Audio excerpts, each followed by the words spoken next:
Hey, good morning, everyone. Grace and peace. Welcome to Find the Intersection. My name is Paul Dezay, and today is Tuesday, which means we are going to be jumping into the New Testament passage of Revelation chapter 7, verses 9 to 17. Revelation chapter 7, 9 to 17. Hope you're having a great week out there. So the way this works, if you're watching it for the first time, is we have a passage that we read on Monday from the Gospels, a passage from the New Testament on Tuesday, a passage from the Old Testament, unless you're in Eastertide, which is what we're in, so we read from the book of Acts, and then a passage from the Psalms on Thursday. And then Friday, we prayerfully discuss the themes that run through the passages, whether they run through all four or three or the four, the things that God brings to light, and then we ask ourselves the question, what are the next steps that God is asking us to take? In other words, what is the application from the passages? So today, we're jumping into the book of Revelation. So this is the third week of the book of Revelation during this Easter season that we've been discussing. And just a little bit of review, it is called the book of Revelation, not Revelations. It is not an end times book. It is a book of hope. And the revelation, or the unveiling, or the revealing, is that of Jesus Christ. So Jesus has secured the victory through his death and resurrection on the cross. People think there's going to be a lamb, a real angry, fierce lion up on the throne, but actually it's a lamb. So this whole book is about lamb power. Anyway, so in the book, we're in chapter 7 here, and this comes right after the seven seals, which are in chapters 6 and 7. So we're on the heels of that. Three themes that jumped out to me as I read this passage. Number one, victory. There is, in verse number 9, there is a great crowd, big multitude from every nation, tribe, people, and language. They were standing before the throne and before the Lamb. They wore white robes and held palm branches in their hands, and they cried out with a loud voice, "Victory belongs to our God who sits on the throne and to the Lamb." So palm branches are a sign of victory. So when it was waved in the Roman world, it was a sign of victory. And so these people are waving palm branches, and they are singing to God because of the victory of the Lamb. Jesus' death on the cross and his resurrection defeated evil once and for all. And so they are praising God for the victory. And that victory over evil is a victory over sin. It's a victory over death. It's the victory that we truly need in our heart of hearts.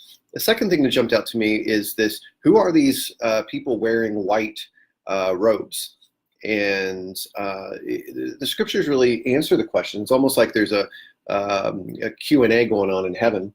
And it talks about these are people who've had their robes washed in the Lamb's blood, which is a very sacred idea. Blood is sacred in that culture. It's a life force, and their robes are washed white. They are those that suffered. And so these are people that were persecuted. These are people that endured suffering. And they're called to, and they respond to, with trust.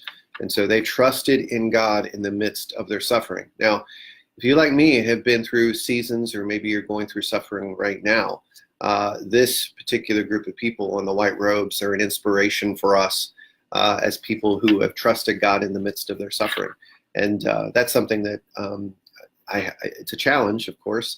It's like, why, God? Why do I have to suffer? Why is all this happening to me? But there are those that have gone before us and who are currently, as this is a present heaven, worshiping around the throne, that Jesus has been the center of their lives, not their suffering, but Jesus is the center. They've trusted Jesus in the midst of their suffering. And then the last piece that I want to focus on today is this coming Sunday is Good Shepherd Sunday, and there is a mention of shepherding going on in here. And so I think it's worthy to say the Lamb will shepherd them. So a lamb is a sheep, right? And one of our own will shepherd us, one who's been in our shoes, who has walked where we've walked, who's experienced the pain that we've experienced, will shepherd us because he understands and he cares. Listen to some of the verbiage that talks about what the shepherding will look like. They won't hunger or thirst anymore. No sun or scorching heat will beat down on them, because the Lamb who is in the midst of the throne will shepherd them. He will lead them to the springs of life-giving water, and God will wipe away every tear from their eyes. That's the explanation of the shepherding. And we could go much deeper, because the idea or the theme of shepherding, which is definitely a theme for the whole week, is a theme all the way through the Bible.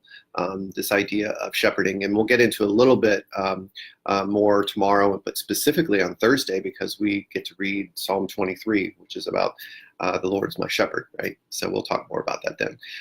So the application or the next step for me as I take a look at this is about trust. And do I trust God in the midst of my suffering?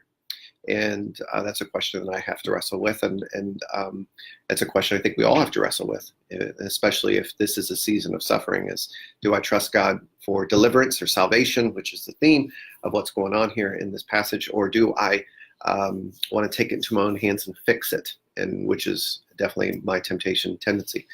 So what did you get out of the passage today? Could you share your thoughts in the comments, and let's learn from one another.